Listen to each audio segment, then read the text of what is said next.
This is Three Questions, a podcast in communication across cultures, where people meet to make known the complex world, mediated and manipulated by influential centers of power.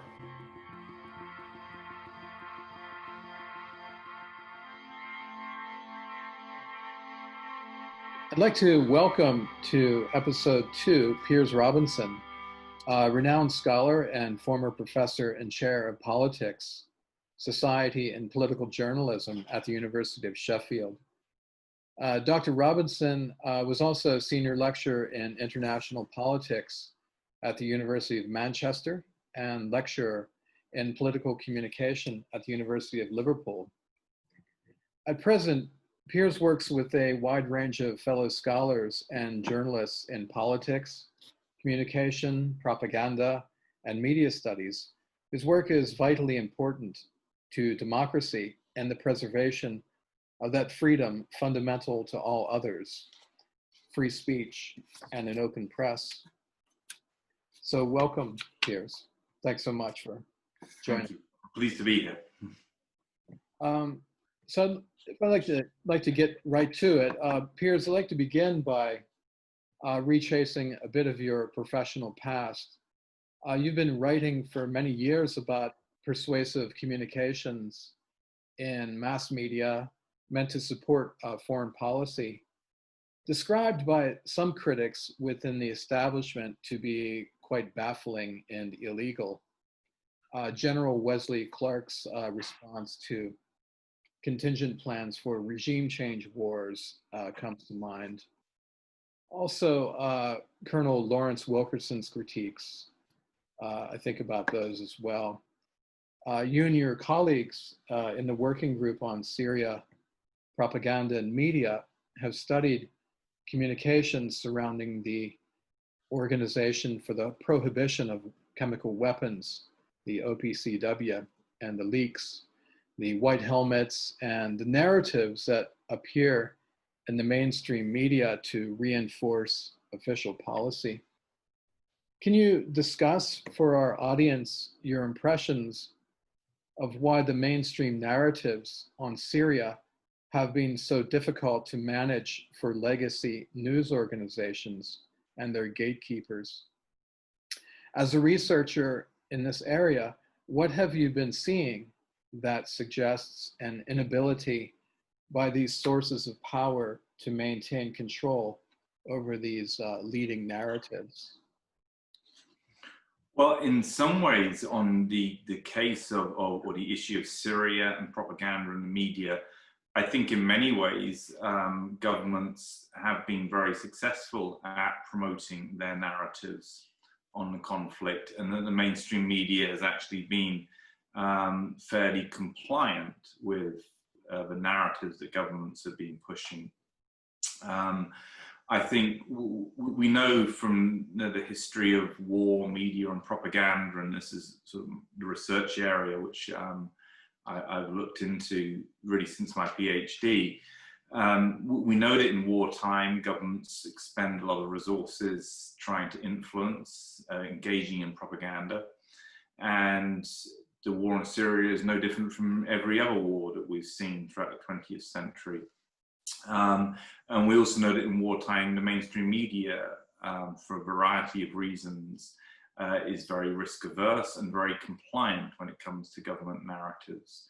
And again, Syria is just one in a long line of cases where we see this occurring. So you're correct to say that there have been challenges to the narrative.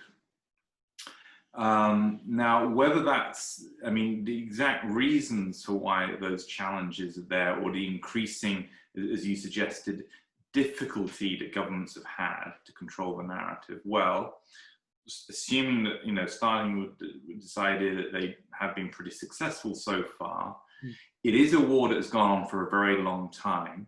Okay, it's almost 10 years now, the war in Syria. And in conflicts which go on for a long time, you have this situation where information slowly emerges and chips away and gets into the public domain. And I think that's where the difficulty of managing the narrative begins. The American professor Matthew Baum actually talked about this in one of his books and research projects on media and war, and he talks about the elasticity of reality. And he talks about how in the early stages of a conflict, when there's a lot of patriotism, when there's a low level of information amongst the public as to what's going on in a war, governments have tremendous power and leeway over controlling the narrative. And he argues that as a war goes on and more information gets out and the stock of public knowledge starts to build up, and increases relative to what they're hearing from the government, that can lead to a situation where you have, as it were, narrative breakdown. And he talks a little bit about the Vietnam War, the Korean War, in terms of data which indicates that. And he also talks about the Iraq conflict from 2003 and how after a period of time, criticism started to emerge. So I think with Syria, in some ways, it's the longevity of the conflict. Maybe you have the elasticity of reality. It's becoming less and less elastic now. Yeah. So I think for many years, people in the West, and certainly in the case of the UK, didn't really understand what was going on in Syria. They believed the war was purely an internal civil conflict. And that was generally the way it was presented. And I think sort of 5 or 6 years into the war, it started. Seamus Milne, the Labour spokesperson or communications chief for Jeremy Corbyn, wrote a piece in The Guardian saying, look, the West is backing groups who you would normally describe as extremists in this conflict. And Qatar and Saudi Arabia are involved in this conflict, and nobody seems to realize this. And I think that for many people was the first chink in the armor of the kind of propaganda narrative on Syria, that the war was more complicated than it had been presented. And I think that's built over time. And I suppose that the role of independent journalists, utilizing social media, people like, of course, Vanessa Beeley and Ava Bartlett, have played an important role, both going to Syria and then reporting in a way which challenges some of the narrative which is being presented, has helped to extend awareness about the complexity of the conflict, and also undermine the really quite simplistic narrative, I think, which has been promoted by Western governments for a long time.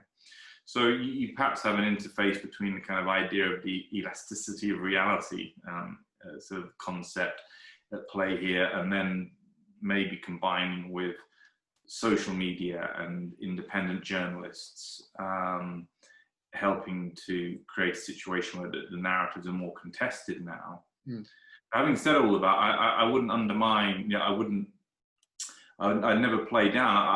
I think it's quite remarkable how successful government narratives have been, especially with the immediate sense aftermath of the Iraq conflict. I mean, it was well established that the Iraq conflict was built upon a deception over WMD, and this is public knowledge, and journalists conceded that they hadn't done their job properly.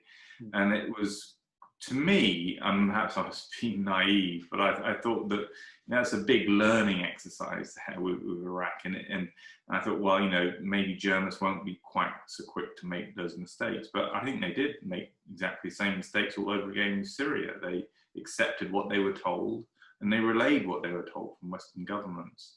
So, I never want to underplay, the failure in the case of Syria.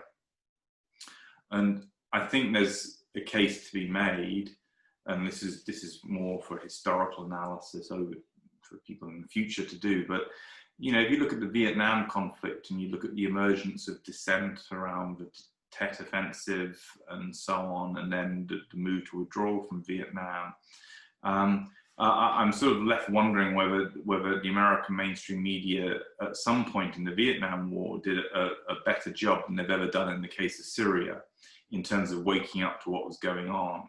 And even then in America, it was never a full awakening of what's going on in the Vietnam War. And dissent was always bounded, as Hallen describes in his seminal work, is bounded within the limits of legitimate controversy.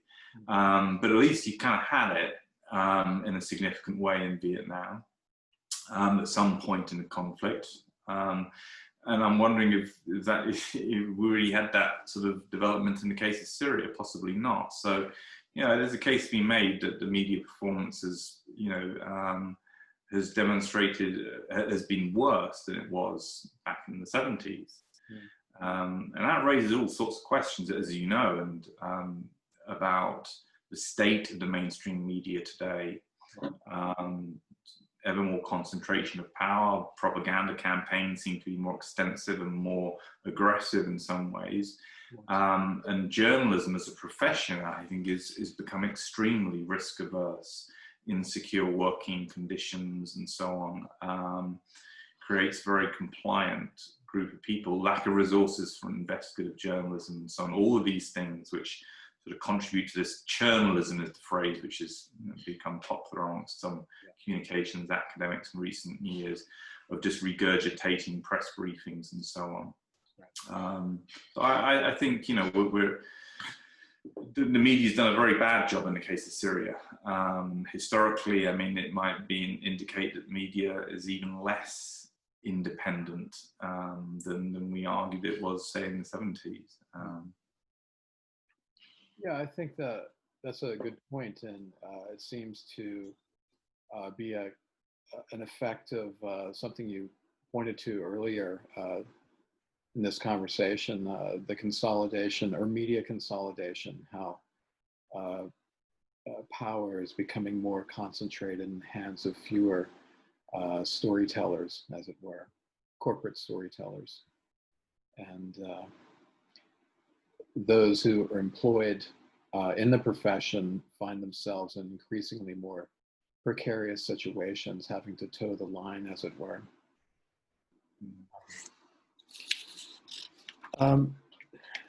Now to something a bit more personal.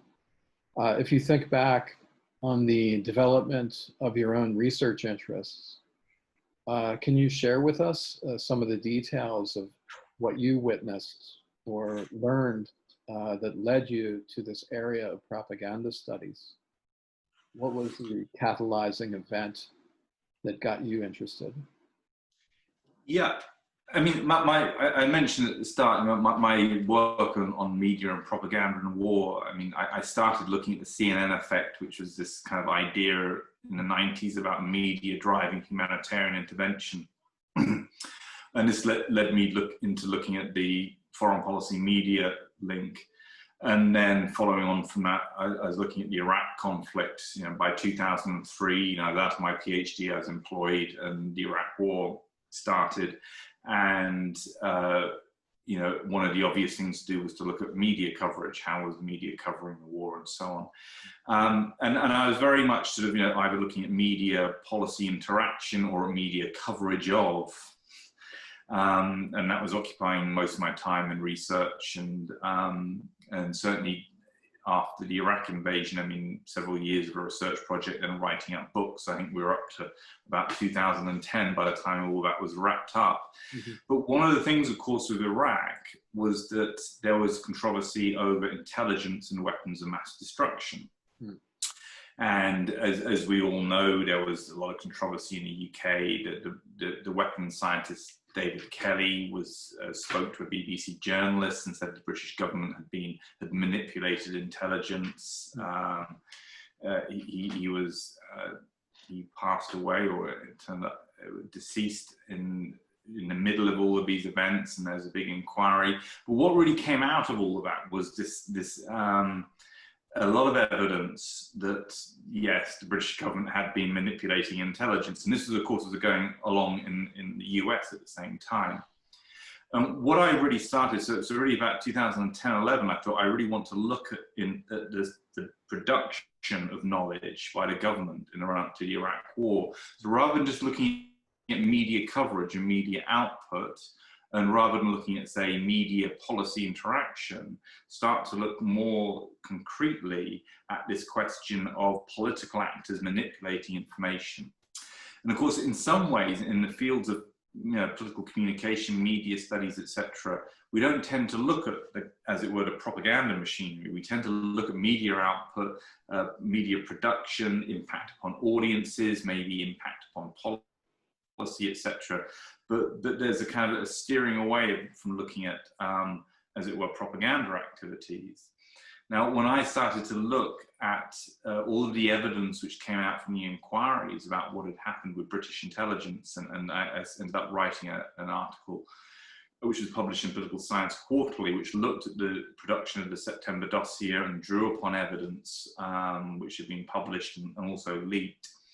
What struck me as an academic looking at all of this material was quite how wide-ranging and deep the activities were. And so, for example, the September dossier published in September 2002 in the run-up to the Iraq invasion in 2003, so that the first idea for that came actually prior to 9/11. There was a brief discussion about a dossier.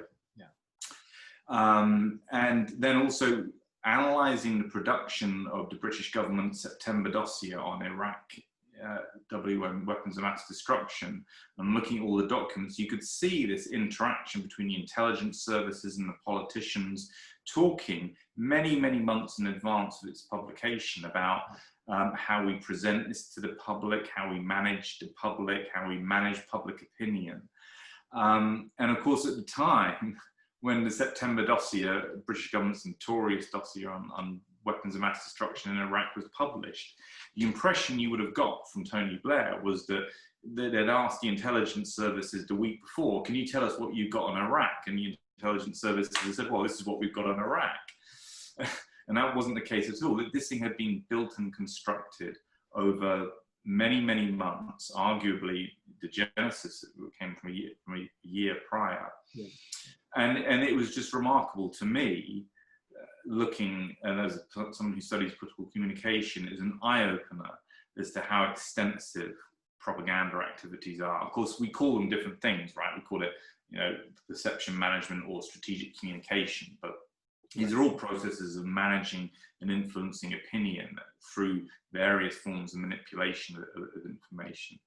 And that was the turning point for me, which made me realize that we understand how the media operates to a very large extent. We've got a good idea about impact on audiences. We have a good idea about policy media interaction, but what we don't have a very good grasp of is propaganda activities, where propaganda is created, the level of manipulation that there is. And that was really what set me very much on a course of studying propaganda and studying all of the mechanisms, all of the institutions involved in that. Because it seemed to be, in a sense, the biggest part of the equation. So, I mean, in a piece I think I wrote for one of your edited volumes on the propaganda model by Herman and Chomsky, was that it's very good at analysing sort of why the media does what it does, but it's very little theorising about the actual propaganda processes behind the media. Where does this information about Iraq being a WMD threat come from, which then gets handed to the journalists, which they then relay to the public? Yeah. And so that was it, and that set me in, and of course, and I think as with all of these things, the more you look, the more you understand that that's where you need to look, and the more you look, the more you find. And as I'm sure your experience has been the same, you realise that actually in contemporary democracies, propaganda is so widespread as to bring into question whether you have democracy at all. If the public sphere is full of propaganda, and there's manipulation and deception and various other forms of propaganda, you do not appear to have a functioning democracy. So it becomes a critical issue from that point of view. About just our own lives, our own society, and where we're going. And unfortunately, nothing since then has, and with what we see today, with all of these issues, nothing has in any way suggested to me that this is an incorrect area to be studying. And I think with what we see over the last year, especially with COVID-19 and so on, I think we have, vindication really for many people who have said that we need to look at questions of propaganda and deception. We need to look at questions of how powerful groups, entities manipulate and distort. These are all key areas needed to understand what happens around us, to understand politics, society, and so on. So I sense that your path toward propaganda studies was a more scholarly approach than my own. I can recall, I might have said this to you before, right after 9/11 happened, it might have been a week, no more than a week or two after 9/11, a good friend of mine told me to have a look at Building 7. And I was utterly baffled by what he was talking about. And he invited my attention to some of the YouTube videos that covered Building 7. And of course, in looking at it, simply using our eyes to observe the behavior of that building, it really threw my world upside down and got me to start thinking more critically about the media and the narratives that we have been consuming for ages, ever since I was in Panama, all the way up to Desert Shield, Desert Storm, all of these conflicts and the meaning behind them, the stories that we were told, that really, Building 7 really forced me personally to think about the media narratives up to that point. So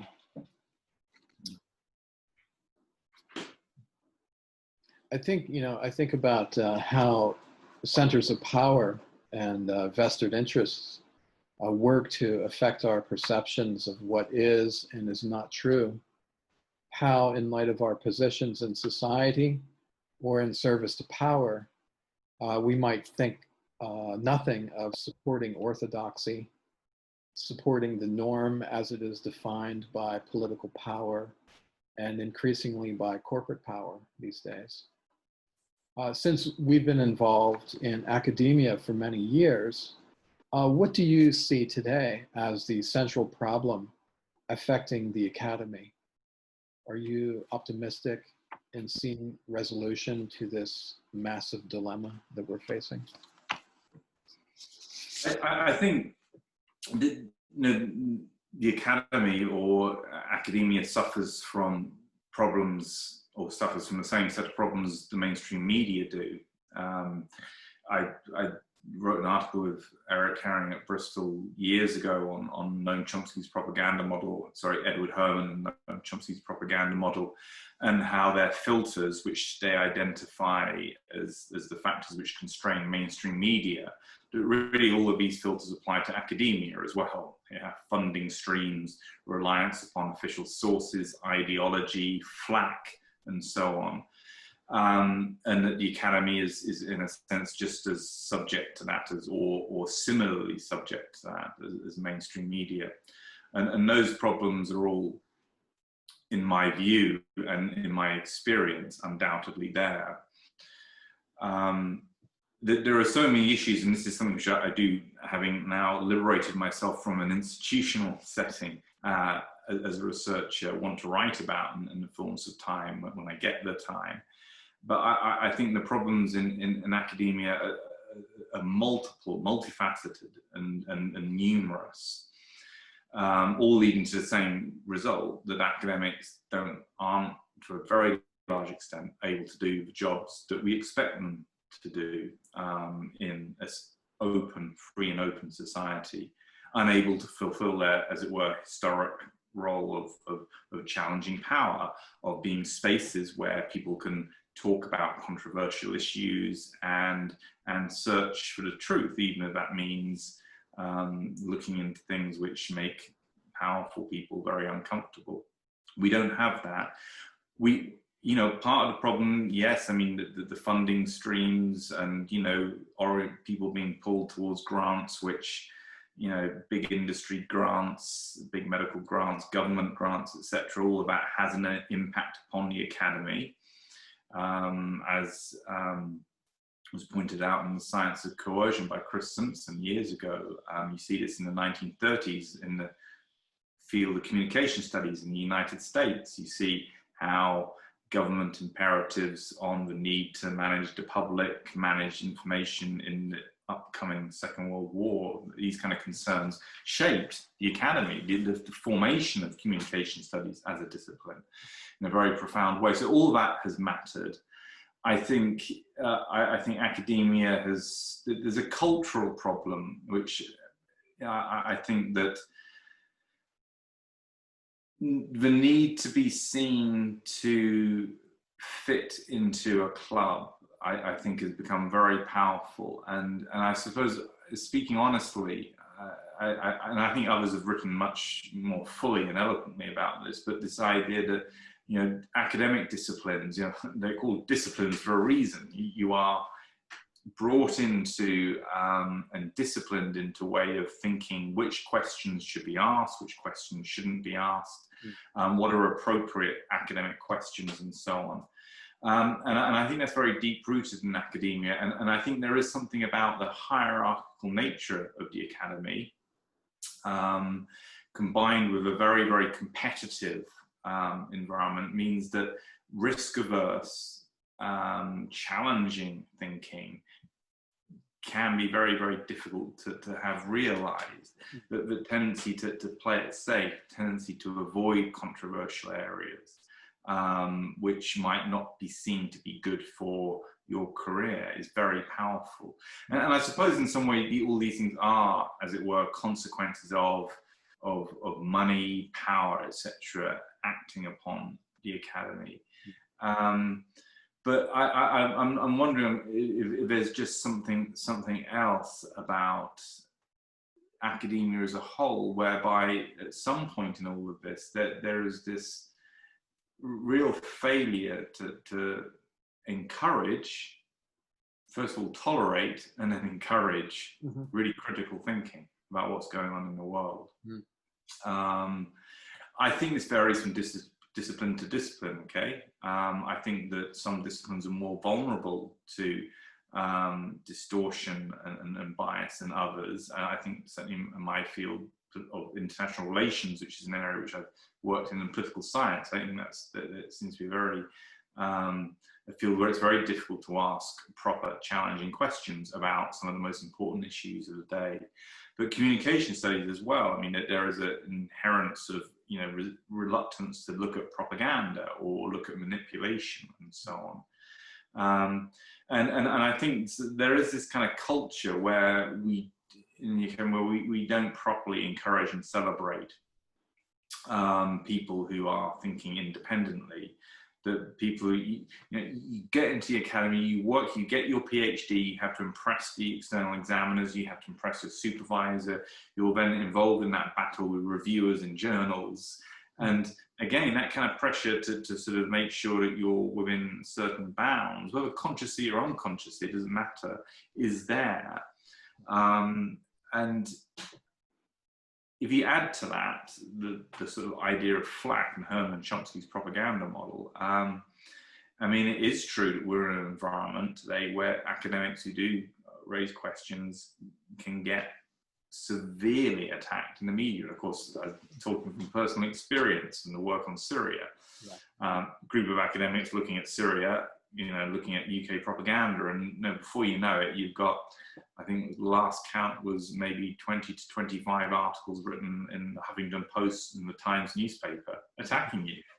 20 to 25. It's an incredible number.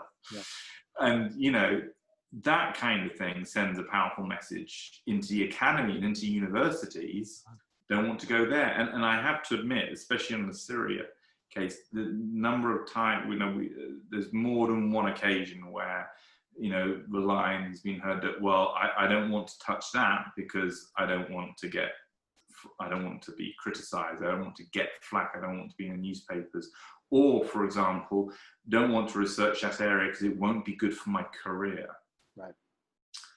And I think, you know, corruption is a strong word to use, but I think, as I've said elsewhere, I think that throughout the West, many of our institutions have become corrupted over time. I think the mainstream media has become corrupted over time, as Herman, Chomsky argued, and all of those other critical political communication scholars. I think the same's happened in academia. I think in the UK, our political system is corrupted. MPs are not independent in the way that they should be. Money talks and money silences. If I recall correctly, the US political system was described by at least one Princeton, I think, professor as an oligarchy. Mm-hmm. And I think one of your former presidents, Jimmy Carter, described it as an oligarchy 2 or 3 years ago. Yeah. You know, and so the case to be made that the American political system is corrupted by money is a very powerful case, yeah, and well evidenced. But I think we're at a point in time where this corruption, so to speak, has worked its way through all of our institutions. Yeah. It's worked its way through academia. It's working its way through education. It's working its way through mainstream media, our political parties, leaving us in the state that we're in. It's I think, measurably sad irony of the times that we're living in, that as academics, we feel increasingly hemmed in, bounded our thoughts and our ideas to speak freely, to write freely, for the sake of truth and honesty and openness, are under constant threat. And what a profound irony to call yourself, you know, an academic interested in objectivity and truth and rigor. It's very sad. It is very sad. It's very worrying, obviously, because, you know, academia at its best, it should be a powerful force in society for truth speaking and so on. And if you look at the history of European Enlightenment and so on, this path of movement and new ideas and so on. This is all sort of rooted in, you know, freedom of expression, freedom of speech, and so on. And academies are supposed to be the cornerstone of that. Yeah. You know, if you can't discuss something in the university, where can you discuss it, kind of thing. And it is sad that that's been lost. It's very dangerous that it's been lost to a very large extent.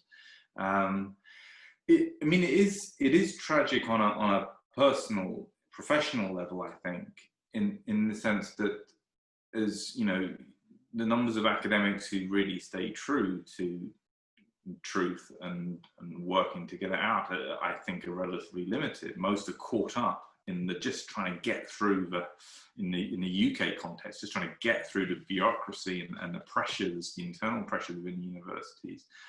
And so there's very few people who do stay true to, as well, I think, the ideal of what an academic should be doing, for a whole variety of reasons.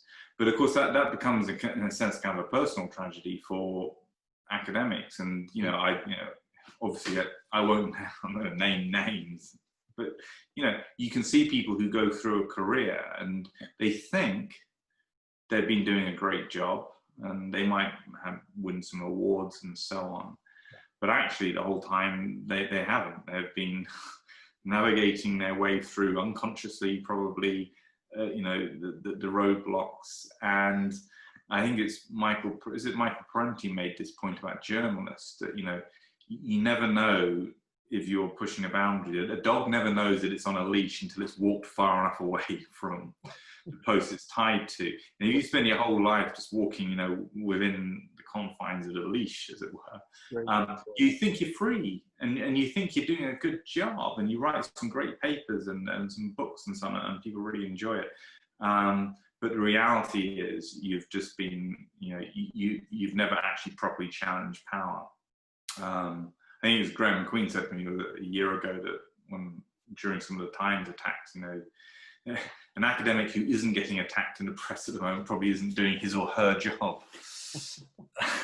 And I think there's some truth there. So I think it's sad for people. It's sad for that so many people can be caught up in a profession which makes them think that they are being critical. And Chomsky, of course, has made this point. And I think that Schmidt's disciplined minds and so on, you think you're doing a really good job and you're really pushing the boundaries, and you're not. You're pushing boundaries which are being set there. And I think this is the beauty of Science of Coercion by Chris Simpson, because it just talks about how, the mantra and communication studies of who says what to whom and to what effect and so on, that defining the contours of communication studies, that emerged out of imperatives coming from the US government in the 1930s.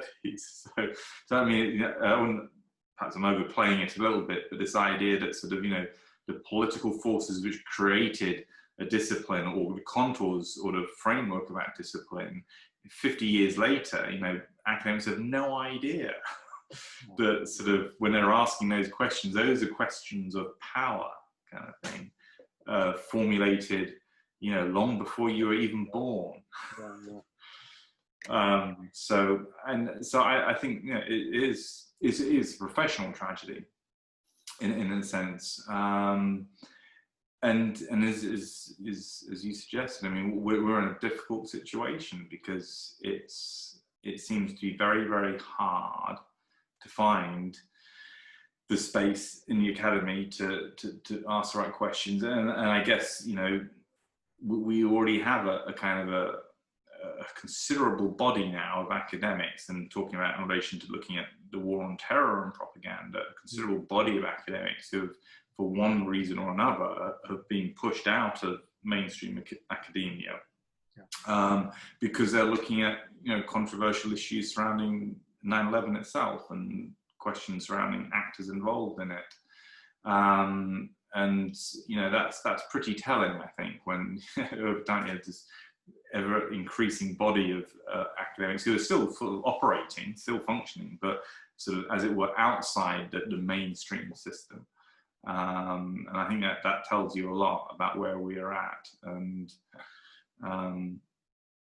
again, you see these problems in non-democratic political systems all the time, but you see them far too much now in democracies. Democracies are not what they are, no longer what they sort of claim to be, I think, in that sense. Democracy in name only.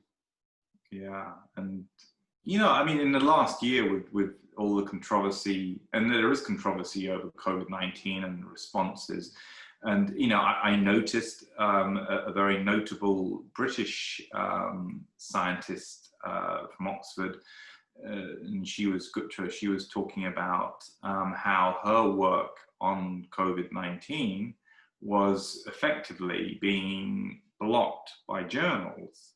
And she's a leading scientist in the UK, stating publicly that those of us who are trying to get a better scientific understanding of what's going on are being blocked.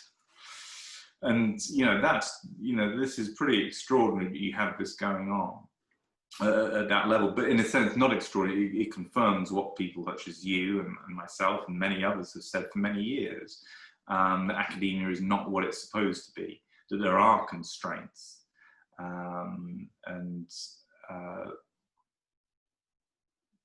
it's a battle. It's a battle for truth and integrity. Indeed it is. And it continues.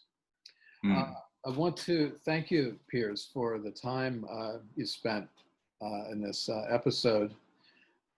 Piers Robinson, discussing the importance today of propaganda studies, communication, persuasive communication, as a tool by which we can understand the world, perceive it, and beat back what appears to be totalitarianism knocking at the door.